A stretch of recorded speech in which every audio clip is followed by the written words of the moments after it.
नमस्कार दोस्तों, मैं संजय पांडे।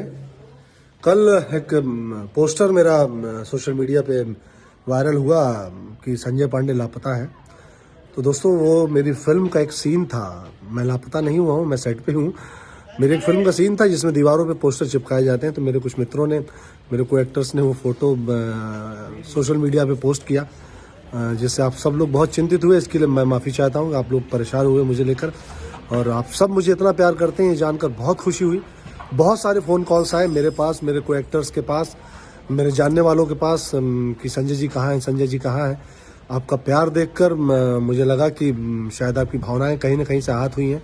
आप चिंतित हुए हैं मुझे लेकर, इस बात की बहुत खुशी हुई। और साथ ही इस बात का दुख है कि आप दुखी हुए मेरी इस खबर को सुन के। ये खबर बिल्कुल झूठी है, ये जस्ट एक फिल्म का सीन है। उस फिल्म में जो किरदार है, जो फिल्म मैं अभी कर रहा हूँ, ससुरा बड़ा सतावेला, उस फिल्म में जो किरदार है